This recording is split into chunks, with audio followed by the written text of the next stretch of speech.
자, 이제 우리가 이 산상수훈을 공부하면서 좀 전에 이제 우리가 정욕에 대해서 공부하면서 정말 정욕이 이런 거를 다 정욕으로 우리가 이제 보고 또 이건 절제해야 되는 거라는 걸 아는 것처럼 이 산상수훈을 통하여서 이게 빛이 무엇이고 내지는 소금이 무엇이고 또한 그 죄를 지으면은 얼마나 참 거기서 다시는 나오지 못한다라는 거를 공부하면서 정말 세부적으로 지금 공부하는 것 같아요. 이 산상수훈을 통하여서 또한. 그래서 이제 오늘 우리가 해야 될 주제는 이제 맹세에 대한 가르침이죠. 33절에서 37절의 말씀, 맹세에서 이제 여기 보시면 옛 맹세, 그렇죠?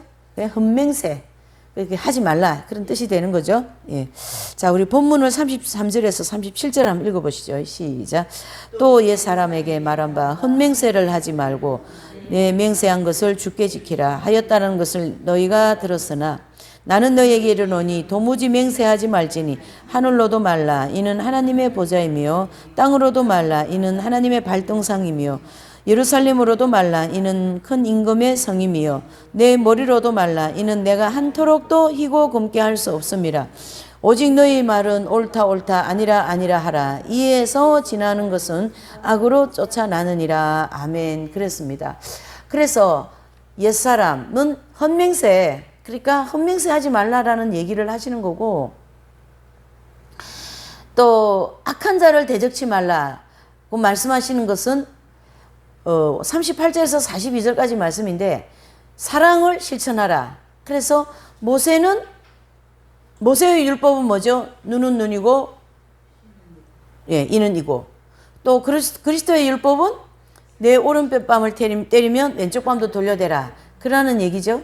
또 41절에서 48절까지는 오리를 가자면 심리까지 가지고, 또 꾸고자 하는 자에게 거절하지 말라.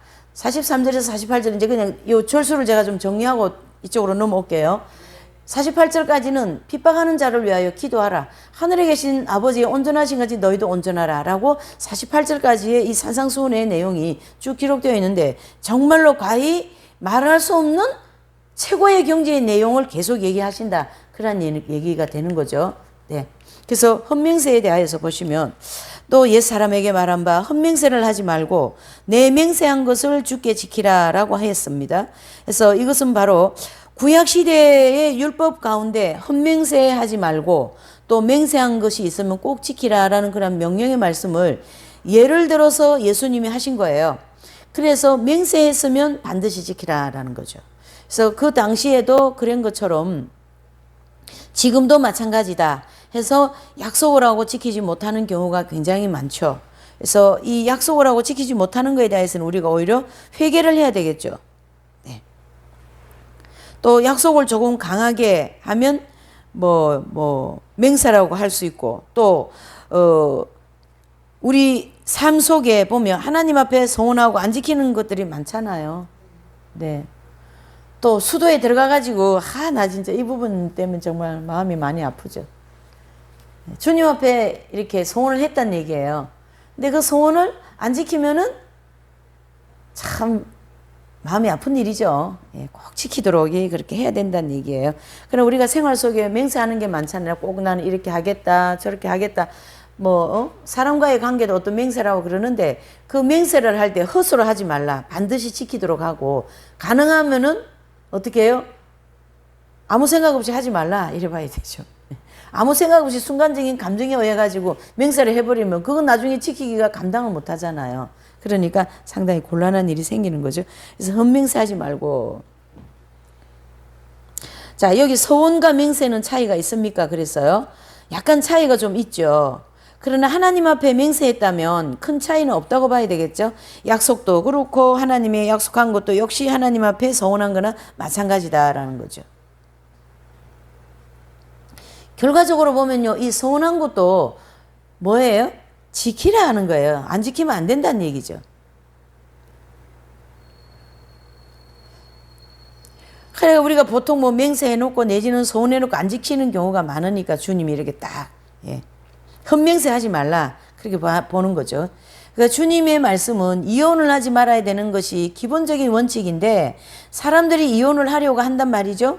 하니까 자기 마음에 들지 않고 같이 살고 싶지 않고 그러면 막 이혼해버리고, 예, 성격이 안 맞다는 둥, 뭐 서로가 차이점이 많다라는 둥, 그렇게 하면서 이혼을 해버리고, 이게 보통 문제가 아니죠.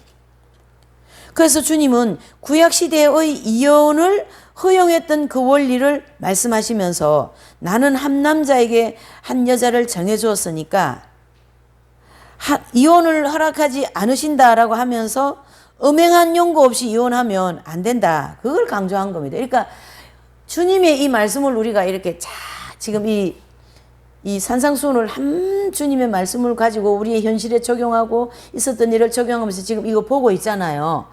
여기 지금 이 내용도 이렇게 보시면 우리의 이런 연약함을 100% 배려하여서 다 이렇게 말씀해 주신 거예요. 너희들이 내가 헌맹세 하지 말라, 이혼하지 말라 하면은 이혼 안 하면 헌맹세 안 할 리가 있겠냐, 한다.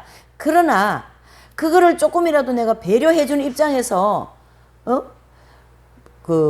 음행을 했으면은 이혼 정서를 써줘라. 그렇죠? 그리고 맹세해놓고 못 지키니까 어떻게 해요?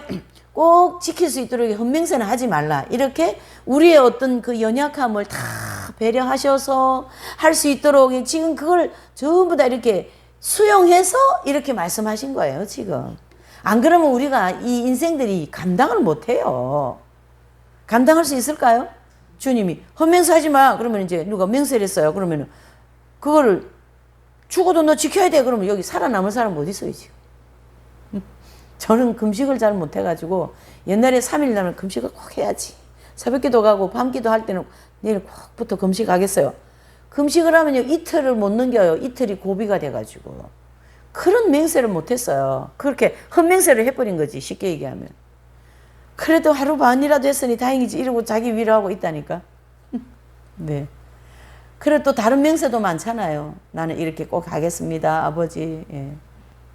꼭 지킬 수 있도록 하라라는 거죠, 맹세했으면. 그러니까 거짓 맹세를 중심으로 해석을 해야 된다라는 거고, 도무지 맹세하지 말지니 이것도 맹세를 지키지 못할 바에는 아예 하지 말라라는 뜻으로 보는 거고요. 하늘로도 말라, 하늘로도 말라는 뭡니까? 하늘을 배경으로 맹세하는 경우가 있잖아요. 하늘을 두고 내 맹세한다. 뭐 그런 거 있죠. 예. 하나님 앞에서 맹세하노니 이렇게 하는 거랑 마찬가지지 않습니까? 예. 그러니까 하나님 앞에 맹세해놓고 못 지키면 이거 보통 죄가 아니죠. 그러니까 맹세하지 말라 그런 거죠. 우리의 연약함을 아시니까 주님이 이렇게 말씀한 거예요. 땅으로도 말라, 하늘로도 말라. 그러니까 맹세를 하면 꼭 지키라라는 그런 이 의도가 이 속에 들어 있습니다. 예. 역행적으로 봐야 되겠죠. 역행적으로. 말라 하는 거는 반드시 맹세하면 지켜야 된다라는 뜻은 어떤 그런 역행이 들어 있습니다. 역행적인 진리가 많아요.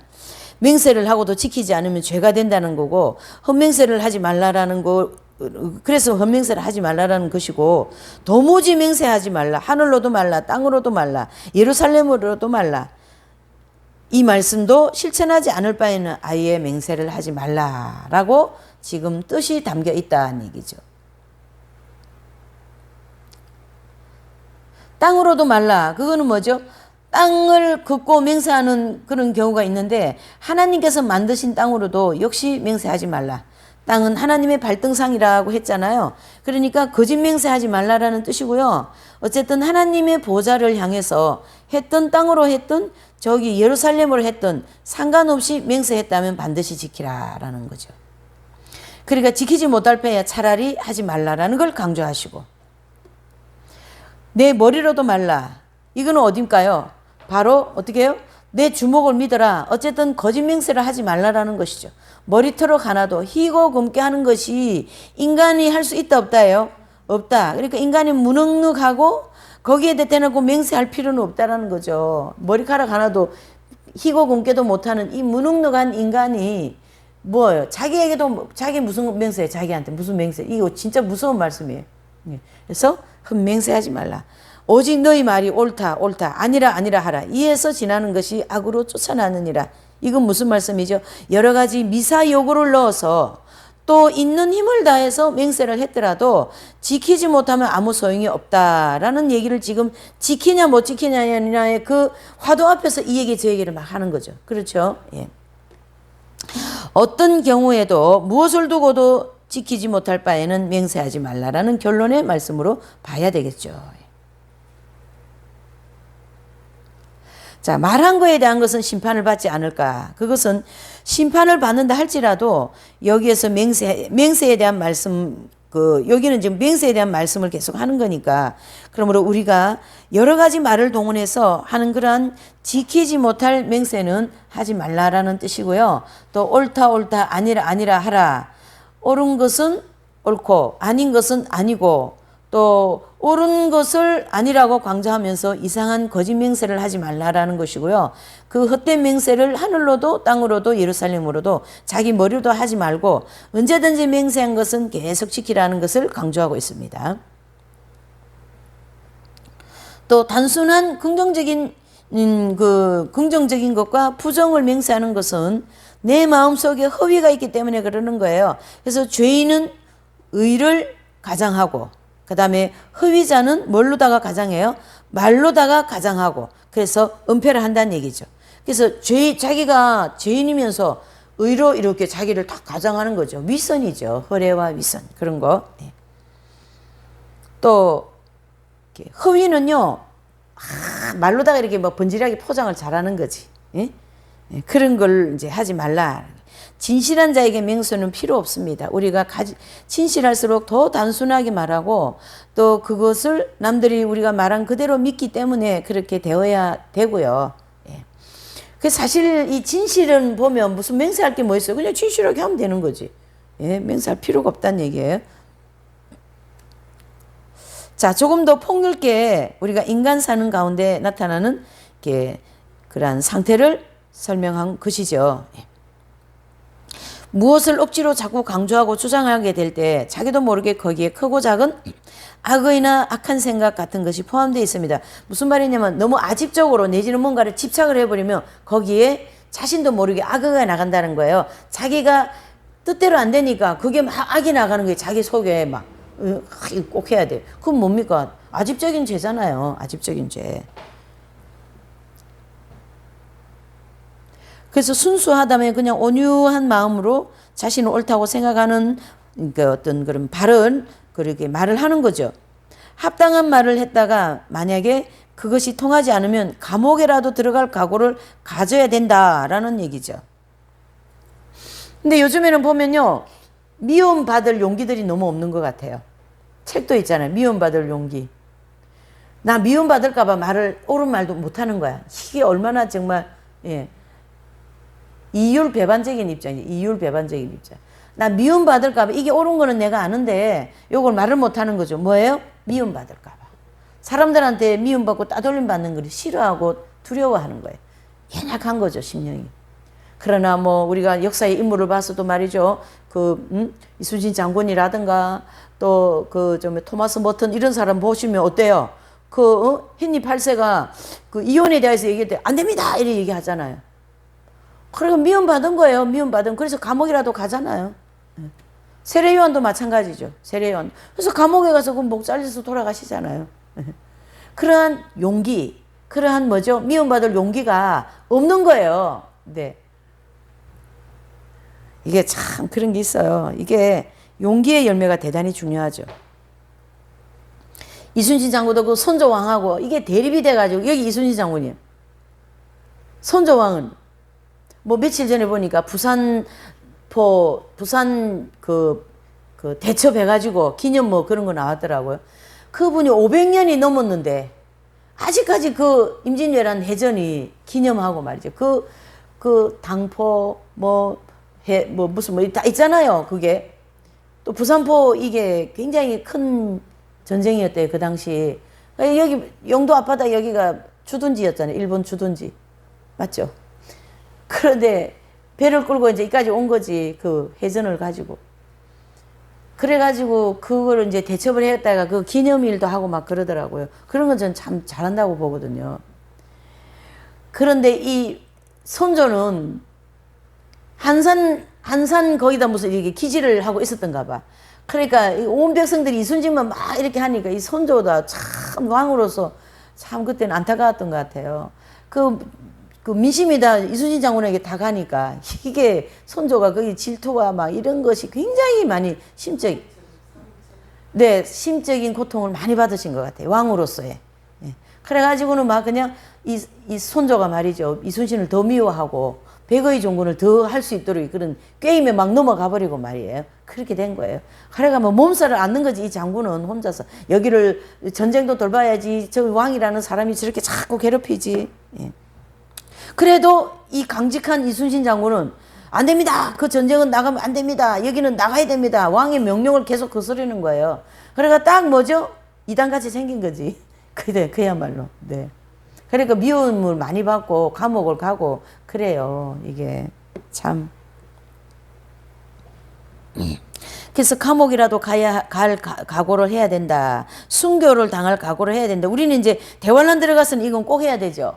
저꼬리도 보고 미움 받을 용기가 없어가지고 쫄래쫄래 따라가서 표 받으면 안 되겠죠. 네. 그때는 미움 받아도 괜찮다. 내 죽어도 된다. 그렇게 하면서 목숨 내어 걸고 이제 가는 거죠. 그래서 악의 감정을 이렇게 악감정을 나타내면서 서로 싸우는 것은 하나님의 뜻이 아니고 그것은 악으로부터 흘러나오는 것이죠. 그래서 어쨌든 강하게 주장하는 것에는 분명히 억지 내지는 고집들이 들어있기 때문에 그게 순수하다고 볼 수가 없습니다. 그것도 악심이라는 거예요. 그래서 혈기나 분노 같은 것으로 나타내면서 이렇게 하면 충돌하기가 쉬운 법입니다. 순수하게 옳은 것은 옳다고 하고 아닌 것은 아니라고 하라. 그래서 우리가 하나님 앞에서 어떤 약속을 했다면 죽음을 각오하고서라도 어떻게 된다요? 지켜야 되는 거죠. 지켜야 되는 거죠. 이게 참 정말 걸리는 게 많아요. 저도요. 이 걸리는 게 너무 많아요. 근데 선생님은요, 계실 때요, 간식을 안 먹겠다고 다 이렇게 해놓으셨거든요. 그래서 식사 시간에 이제 우리가 상을 펴놨잖아요. 그럼 그 상에 뭐 사과도 안 쪼개고 빵도 안 쪼개고 밥도 한 그릇이고 그러면 그거만 딱 드시고 상을 물리면 그 이상 다음 식사 시간까지 안 드세요. 이게 간식을 안 드시는, 간식을 절제가 아니고, 그러니까 절제가 있고 끊는 게 있는데 완전 끊으신 그런 평생을 사는 거죠. 이렇게. 또 육식을 안 하겠다. 그래서 선생님이 내경석 오고 이렇게 하기 전에까지는 철저했습니다. 근데 이제 내경석이 오고 막 당이 400, 500 올라가니까 식사당번 하는 분들이 막 갔다가 막 억지로 먹이시고 이래 해가지고 이제 감당을 해야 되니까, 예. 그렇게 이제 했지. 그전에는 이제 철저하게 육식을 안 하고 한 일식 삼찬. 그래, 일식 삼찬 해가지고 딱 누워 계시니까 물 흐르는 걸 못 드시잖아요. 누워서 드셔야 되니까. 그래서 꼭 뭐 장아찌 같은 거, 맛없는 거. 하여튼 정욕에 맞지 않는 것만 다 할 수 있도록 육체적인 조건을 만들어 놓으셨어요. 하나님이. 그러니까 이 땅에 계시면은 계실수록 상급이 막 싸는 그런 조건이에요. 선생님은. 편하게 주무시는 것도 안 해놨지. 옆으로 누우셔가 식사해야 되니까 뭐 이것저것 드시기에도 안 해놨지. 예. 뭐 이래 돌아 누워서 뭐 식사 한번 하려면 또 얼마나 힘들어요. 그러니까 그거를 뭐죠? 뭐 간식 먹겠다가 또 돌아 놓고 이게 육체적인 조건을 딱 만들어 놓으시고 참 영적으로만 최고로 좋게끔만 해 놓으신 그러한 조건이었던 거예요. 그 당시에. 그러니까 이런 진리를 정돈할 수 있었던 거예요. 그렇게 절대적으로 하나님 중심적으로 살았기 때문에. 우리 그런 것도 좀 살펴볼 필요가 있는 것이죠. 자, 38절에서 42절에 보면 악한 자를 대적지 말라. 또 넘치는 사랑을 실천하라 그랬습니다. 그래서 이 이제 38절 39절 시작. 또 눈은 눈으로 이는 이로 갚으라 하였다라는 것을 너희가 들었으나 나는 너희에게 이르노니 악한 자를 대적치 말라. 누구든지 내 오른뺨을 치거든 맨편도 돌려대며. 아멘. 그래서 자 38절은 모세의 율법일 것이고 39절은 그리스도의 율법이잖아요. 그렇죠?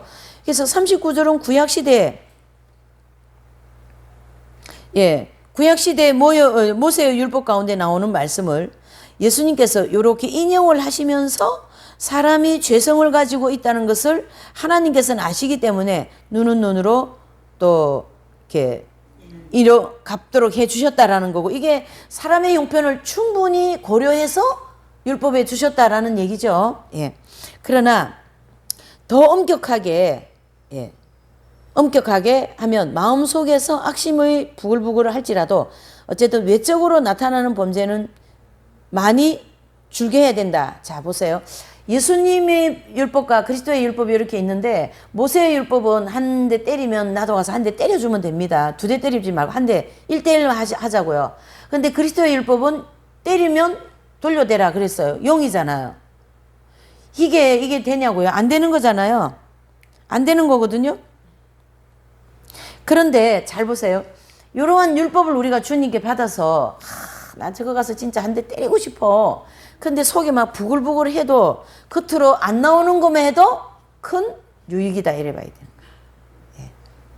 가서 막 그냥 들고 차고 말이죠. 뭐 때리고 말이죠. 그렇게 해야 될 일이 막 이 분이 나고 말이죠. 부글부글 개고 난리가 났어요. 그런데 주님이 요 그리스도의 율법에 보니까 돌려대라는데 못 돌려댔습니다. 그런데 내가 가서 한 대 안 때려주는 것에도 큰 수확이다 이래 봐야 되는 거예요. 그러니까 그리스도 모세의 율법에는 좀 더 수준이 올라온 거죠. 모세의 율법 한 대 때려줘도 뭐만 하잖아요. 근데 예수님은 같이 돌려대려 했는데 내가 돌려대지는 못해도 가서 때려주지는 않았다. 무슨 뜻인지 돌아가시죠, 이해가. 그러니까 이게 그리스도의 율법이 더 유익한 거죠, 우리에게는. 한 번이라도 자범죄를 짓는다 안 짓는다, 안 짓는 것으로 우리를 지켜주시는 말씀이 되는 것이니까요.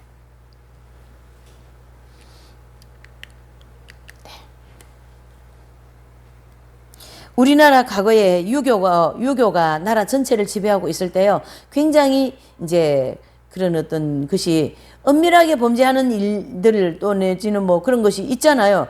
그래서 전체적으로 볼 때는 오늘날과 같이 그렇게 많은 범죄가 있었던 것은 아니란 말이에요. 그래서 이슬람교도 내지는 뭐 이슬람교도에는요, 도둑질하면 손 잘라버립니다. 진짜로. 그렇게 엄격하게 다루니까 사우디아라비아 같은 나라는 술집 같은 것 별로 없고요. 그런 논리가 적용이 되는 거죠. 사람이요, 술을 많이 먹어버리면 인사불성 되죠. 사고 치는 거지. 예. 그래서 안 되는 거예요. 그래서 이 음주를 많이 하면 일단 판단력이 흐려지고요. 그래서 운전은요, 크게 벌을 내리잖아요. 그리고 그 순간에 판단력이 없기 때문에 대형 사고 내버리는 거지. 그렇죠? 다른 사고도 이 음주 중에 나는 사고가 굉장히 많습니다. 음주 중에. 그러나 어때요? 이 음주 중에 사고가 많이 나기 때문에 이 이제 이슬람교도 같은 데는 이제 손을 자르니까 음주를 많이 하면 안 되는 게 기본적으로 오는 거죠. 또 사우디아라비아 같은 데는 술집이 없는 거예요. 당연히 없는 거죠. 술집이 많으면 아무래도 이 정욕에 술을 다 먹으려고 그러거든요. 그러면 없으면은 덜 먹고, 코로나 때문에 덜 나가니까 덜 먹고, 이게 그래 돼 있어. 이 정욕은 참 문제가 많아요. 그러니까 하나님이 얼마나 무서운 이 코로나하고 다 정리시켜 버리잖아요. 얼마나 먹고 마시고 그냥. 미국 같은 데는 이래 뚱뚱해가지고 막 그렇죠. 지금은 전부 다 오히려 채식 내지는 그 살이 안 찌는 음식을 전부 다 선호하잖아요. 그러니까 그렇게 하면 큰 병들이 오기 때문에 이게 절제가 안 된다는 얘기예요, 인간이. 그러나 어떤 이런 엄격한 법을 딱 주면 좀 덜한다. 굉장히 유익이 많죠. 이렇게. 그걸 지금 얘기하는 거죠. 구약시대 이스라엘 백성들에게도 모세의 율법에 대해 대단히 강조될 때는 눈은 눈으로 갚으라, 이는 이로 갚으라 했는데, 또 도피성 그런 걸 만들어 주시고요. 인간이 가지고 있는 그 원죄의 악함을 하나님께서 이렇게 긍정적으로 보시면서 어느 정도 허용을 하셨다고 봐야 되는 거죠. 그러니까 우리는 오늘 이걸 내용을 보면서 하나님이 우리의 형편을 너무 많이 고려해 주신다. 나의 이 연약함을 주님이 너무 많이 배려해 주신다. 그런 하나님의 고마움을 더 가져야 된다. 이렇게 보셔야 되죠. 아니면은 이 말씀 때문에 눈으로 범죄하면 눈을 뺀다든가, 팔로 범죄하면 뭐 다리나 이런 것들 하면 다 팔, 다리 다 잘라버린다든가. 그러면은 살인한 사람은 죽어도 어떻게 해요? 범죄하는 것으로 보지 않아야 돼요. 율법을 어떻게 하라고요? 하라고 했으니까 율법에서. 그래서 예수님께서는 악한 자를 대적하지 말라라는 법을 또 주셨어요. 우리에게 또. 그렇죠? 그러니까 이 법을 주셨으니까 더 깊은 차원의 선한 말씀으로 봐야 되고, 참기 어려운 환경 내지는 그런 말씀이지만은 이것은 정말로 황금 같은 교훈이고, 내 오른쪽 밤을 때리면 왼쪽 밤도 돌려대라는 그러한 인류 역사를 보면 이런 말씀, 즉 항상 잘 지키면서 산 사람은 거의 없어요. 그래서 기독교 역사 가운데 그렇고 더군다나 마음까지라도 지키는 교훈이 쉽지가 않다라는 거죠. 그런데 이렇게 엄격한 율법을 주셨으니 참 어떻게 생각하세요? 이 엄격한 율법 자체가 그래도 이긴 자 경기에 들어가면 이제 되는 거죠. 이 말씀은 철저하게 지킨다고 하면 영적으로 대단히 빠르게 성장할 수 있게 되고요. 또 사사건건 모든 말씀이 적용하고 판단할 수는 없습니다. 사실 예수님을 봐도 또 지혜롭게 피해야 될 때는 또 피하시고, 때로는 오른쪽 밤을 칠 때는 왼밤도 돌려대시고, 또 때로는 그렇게 안 하시고, 이렇게 어떤 덕을 중심으로, 그렇죠, 그렇게 이제 이 말씀이 적용이 되는 거죠.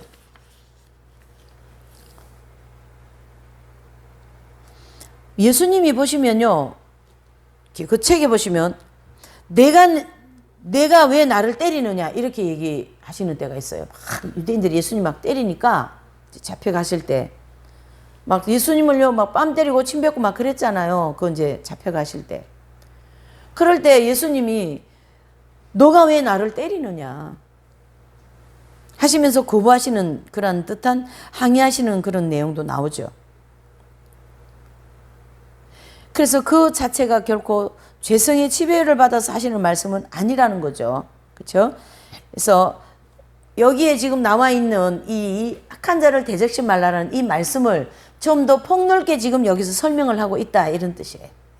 예수님도 너가 왜 나를 때리니 이렇게 항의하는 때도 있다.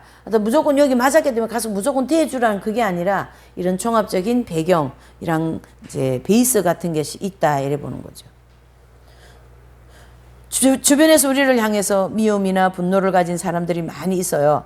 가족, 친척 중에 오히려 많을지도 몰라요. 순간적으로도 그렇지 않게 이렇게 이제 되겠지만은 계속 악심을 품고 사는 사람 많잖아요.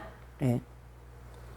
물론 가족 간에도 원수처럼 된 사람들이 이를 갈면서 막 살기등등한 걸 볼 수 있고 대부분의 순간적인 겁니다. 네. 계속 그렇게 뭐 악심을 품고 살고 그렇지는 않죠. 기회가 주어질 때.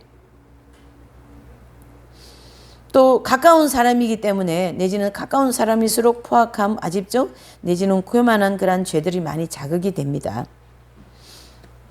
마음속에 있는 이 폭언, 폭행. 이 폭언과 폭행은요. 막 말로다가 하는 것도 있지만은 마음으로다가 막 벼르고 그렇게 한 것이 사실은 폭언 내지는 무언의 폭행이 되는 거죠.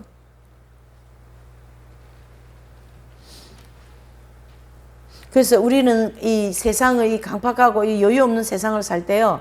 뭘 많이 해야 되냐면 이 분노를 많이 삭혀야 돼요. 분노를 안에다가 넣어 놓으면은 여기에 많이 빠지기가 쉽습니다. 그래서 분노를 많이 이렇게 자꾸 내 속에서 이렇게 용기가 빠져나가듯이 빨리빨리 품어내 버리고 없애버려야 됩니다.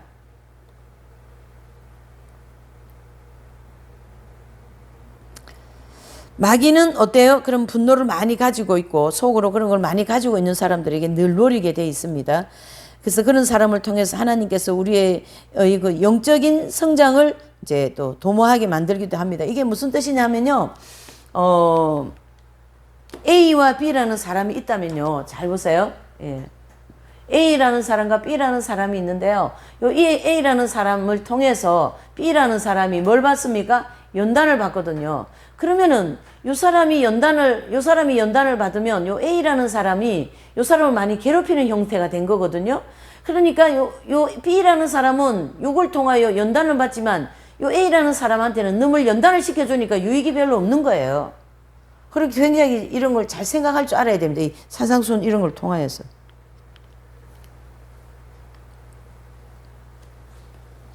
그러니까 여기도 이제 보시면 그런 사람을 이제 마귀는 노리고 있고 또 그런 사람들을 통해서 하나님께서 우리의 영적인 성장을 도모하잖아요. 바로 이 말이거든요. 그러니까 지금 정부나 이런 걸 보고 붕괴는 많이 하지만 우리가 어때요? 오히려 조용히 생각하면은 우리 잘못이 많다. 우리 국민으로서 잘못이 많다. 그러니까 우리를 하나님이 연단하시려고 저런 정부를 세웠다 해서 저 사람들 때문에 우리가 오히려 더 회개하고 이건 열매로 나갈 수 있는 계기가 된다. 이렇게 되는 거죠. 이해가 되시죠? 예. 원리를 지금 얘기하시는 거니까요.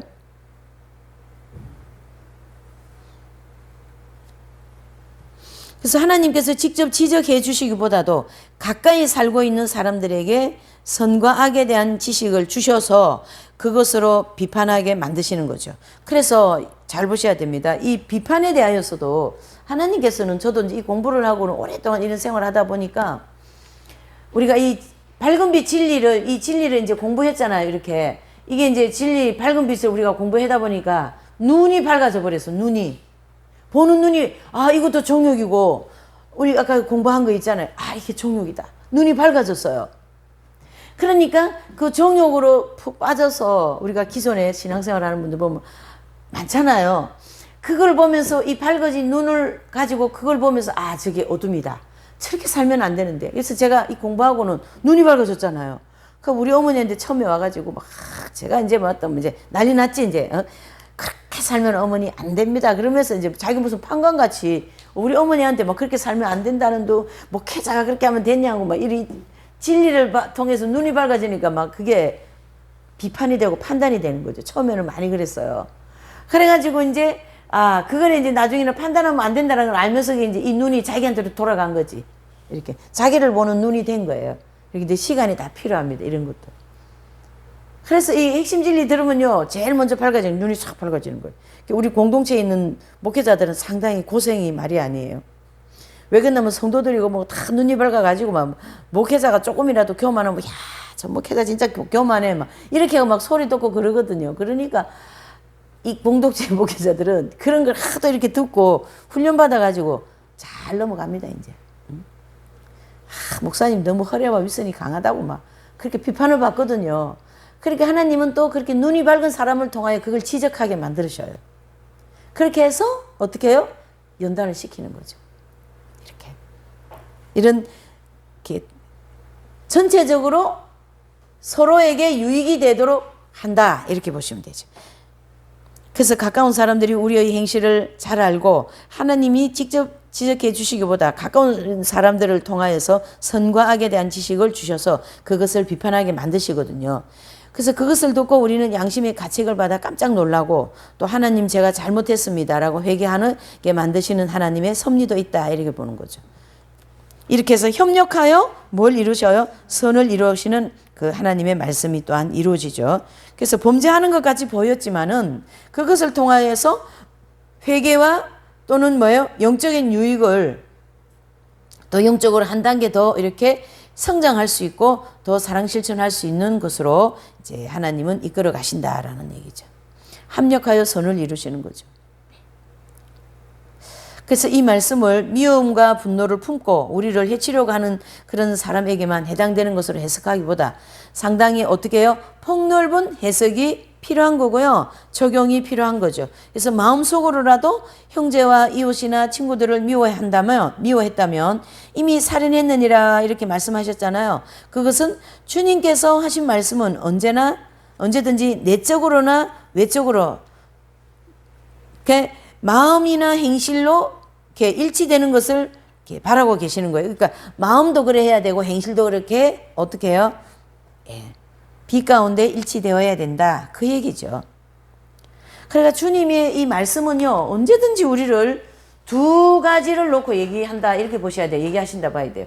내적인 것과 외적인 것으로 이렇게 같이. 그러니까 안에도 깨끗하고 그때도 깨끗하라. 이렇게 주님이 말씀을 계속 아울러서 하시는 거죠. 그러나 이제 영계에는요, 이런 내용들이 즉시나 드러납니다. 영계에 드러나는 거죠. 마음에 악심을 품고 있으면 행실을 통해서 순식간에 그게 확 나가버립니다. 그 악심이. 그래서 모든 죄가 밝히 드러날 수밖에 없는 아주 신비스러운 것이 중간영계이죠. 그래서 주님을 연계해서 있는 일들을 많이 염두에 두시면서 우리에게 교훈하신 것 같아요. 그래 제가 이제 이 얘기를 이렇게 들으면서요. 잘 들어보셔요. 주님이 우리에게 마음으로도 악심을 품지 마 이렇게 말씀을 하셨잖아요. 그 말씀하신 의도 안에는 굉장한 진리가 많이 들었어요. 우리에게 한 가지만 그래 마음으로 악심을 품지 말아야지. 그 하나만 교훈을 주시는 게 아니라 그거를 품지 말아야 되는 데 대한 유의, 그거를 너희들이 아무리 해도 내가 볼 때는 품기가 어려운 거에 대한 그 품어주시는 마음, 그러나 이것이 꼭 너희들한테 필요하다라는 그 하나님의 넓으신 배려, 이런 모든 것들을 아울러서 이 말씀을 하시는데 이게 결론이 어디서 나냐면 연계에서 난다 이런 말이에요. 결론은 연계에서 내버립니다. 어쩔 수가 없습니다. 그래서 거기서는 막 그냥 막 디테일하잖아요. 막 속에 마음 먹으면 그대로 나가버리고, 예. 그대로 또 심판 받아버리고 그렇게 되는 거예요. 완전히 아부귀한 속 같으니까 거기가 어디 같아요? 지옥 같은 거죠. 이런 연계까지를 염두에 두고 주님이 교훈하신 것 같다라는 거고, 영적으로 성장하는 원리에도 다 적용이 된다고 볼 수가 있습니다. 그래서 사람들은 영적 성장에 대한 진리를 잘 이렇게 폭넓게 이해를 못하기 때문에 예수님을 믿자마자 죄성을 잡아떼서 없애주는 것처럼 이렇게 말씀하시고, 또 이렇게 어떤 적게 범죄하고 하늘나라 들어가서 상급도 더 많이 받을 수 있을 텐데 뭐 그렇게 좀 막연하게 생각할 수도 있는 것 같아요. 그건 아니죠.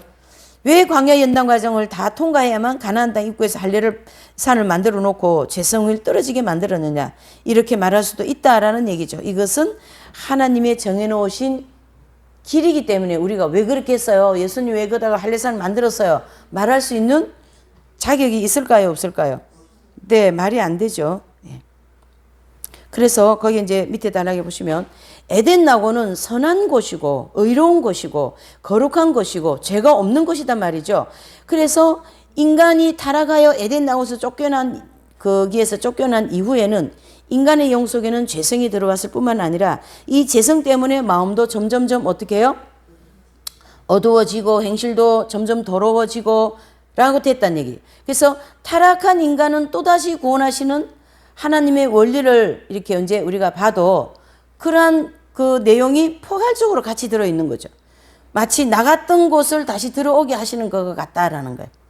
그래서 서울 살아야 할 사람이 나쁜 마음을 가지고 부산에 내려갔다면 부산에서 서울까지 올라오는 어려움을 겪게 하시는 하나님의 뜻이 있다 이런 거죠. 그래서 아까 그 법계 오전 예배 우리 했잖아요. 법계를 빼앗기면 법계를 다시 찾는 데 대해서 너무 고통이 많다. 그러니까 법계를 잃어버리려고 하지 마시라 이 얘기죠. 지금 그 얘기가 이게 다 맥락이 맞는 거죠. 왜요? 하나님 말씀이니까 맥이 다 맞는 거예요.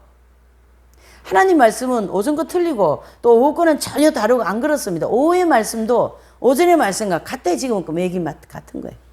이스라엘 백성들이 그 법계를 잃어버리고 얼마나 많은 고통과 죽음을 맛을 보면서 법계를 찾아옵니까? 네. 그 원리가 여기 오늘 이 말씀도 하고 계시는 거죠. 그래서 구원의 원리도 나갔다가 다시 들어오는 거예요. 에덴 낙원에서 쫓겨났다가 다시 에덴 낙원으로 들어오는 원리죠. 들어오는데 이렇게 고생을 우리가 많이 하잖아요. 죄로 인하여서. 연단 받는 것 그 자체만 생각하면 인간의 노력으로 받는 것 같아서 굉장히 고통스럽고 힘든 것으로 생각하지만은 연단 자체는 주님께서 우리에게 주신 거예요. 그래서 내게서 뭐 하라고요? 뭐를 받으라고요? 예, 불로 연단한 금을 사서 부유하게 하라라고 계시록 3장 18절에 말씀하고 있는 거죠. 그러므로 은혜로 말미암지 않고는 연단 받을 수 없는 것이고 은혜 받지 않고는 성화가 될 수가 있다 없다라는 거죠. 그래서 반드시 은혜가 있어야 됩니다. 우리는 그래서 자아가 깨어지고 꼭 어떻게 해요? 은혜가 필요하고 또 공급받은 은혜가 아니면 결코 자아가 깨어질 수가 없습니다. 그래서 하나님은 우리 인간을 향하여서 뭐 어떻게 하셔요? 결과적으로 이렇게 은혜를 주시고 그 다음에 인간 편에서는 이 은혜 까닭에 자아가 깨어지고 이렇게 봐야 되는 거예요. 그래서 신인 공동설의 원리가 적용이 되는 거예요. 그래서 인간도 노력이 필요하고 하나님은 거다가 은혜를 베푸시고, 그런데 요거를 반대적으로 인간만 노력해서 성화가 될까요? 안 됩니다. 그다음 은혜를 베푸니까 되니까 그 공로는 누구의 공로예요? 하나님의 공로로 봐야 된다는 얘기죠. 은혜를 베푸시니까 되는 거니까요. 그래서 성도들이 영적으로 성장하는 과정을 보면 출발할 때 먼저 신령한 은혜에 대한 생활에 대한 반성을 하잖아요. 그렇죠? 출애굽하면서 회개하게 되고 내 하나님 앞에 잘 살아야 되겠다 이렇게 된다는 얘기죠. 근데 오늘날 이 모든 교회 많은 설교 그러한 내용들을 보면 처음 믿자마자 뭐 다 어려운 것처럼 이렇게 생각하는데 좀 많은 좀 이렇게 착오가 났죠. 예.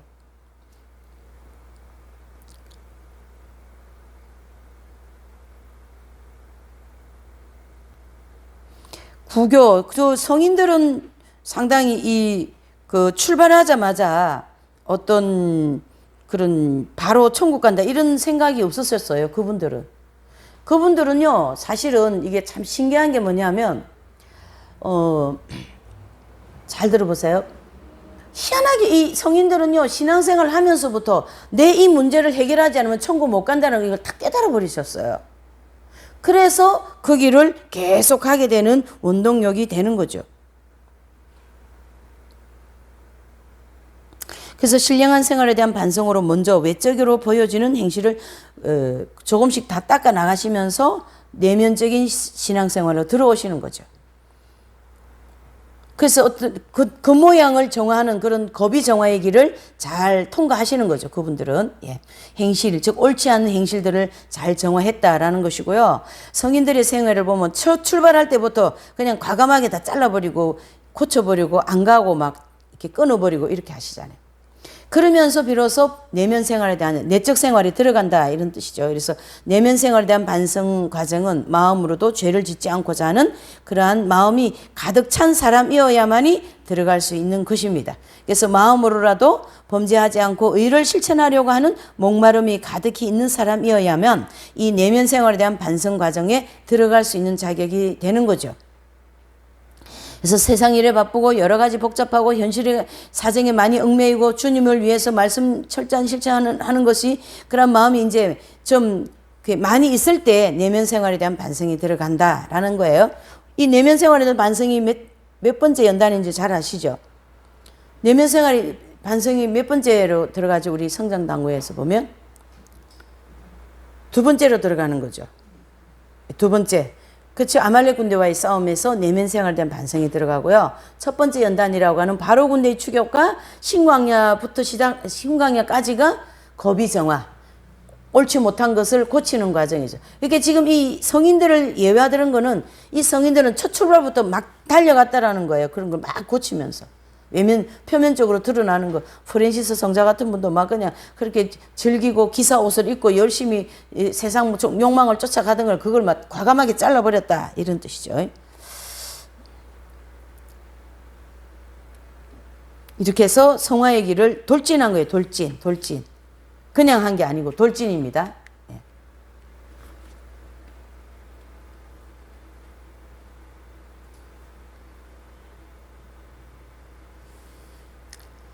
거기 이렇게 불교, 소승 불교는 성장 과정을 거쳐서 108번뇌를 다 벗어나야 성불을 한다. 그런 원리가 있는데 기독교가 아니라도 그냥 그 고등 종교 있잖아요. 불교라든가 이런 종교에는 이 외면적으로 나타나는 행실을 굉장히 많이 다듬는 거죠. 그래서 그 불교 그 스님 좀 고성 같은 분들은 인격이 대단하죠. 그런 분들은 그렇죠. 굉장하신 분이죠. 거의 성인 반열이에요. 그분들의 인격은. 그러나 원죄 문제는 해결이 안 된 것 때문에 이제 문제가 되는 건데 이분들은 그러니까 이제 그렇게 도를 닦는다 이런 입장이죠.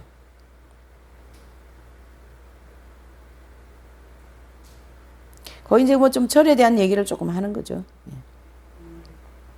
그러니까 여기서 지금 이런 얘기를 계속 하시는 이유는 뭐냐면 외형적인 행실도 굉장히 중요하다는 걸 말씀하시는 거고요.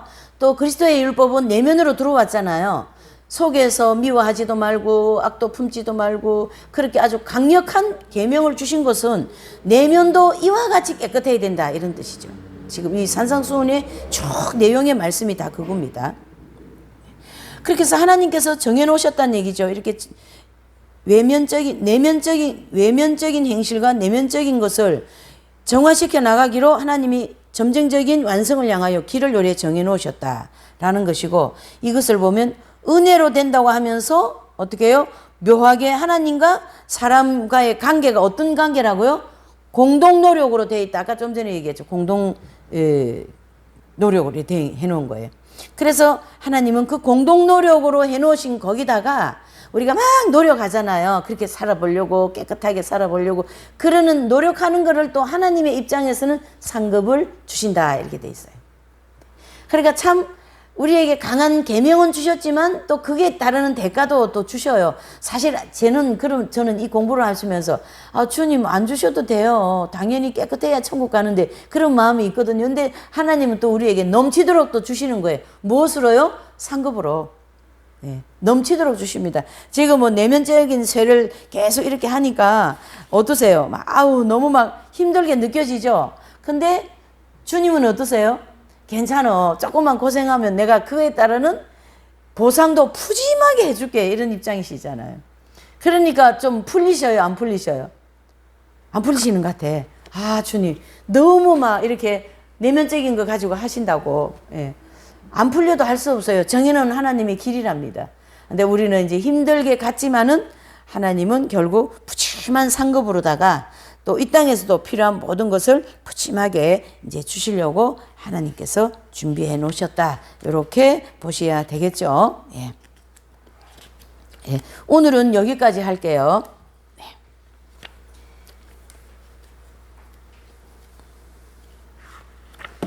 네, 잠깐 기도하고 마칠게요.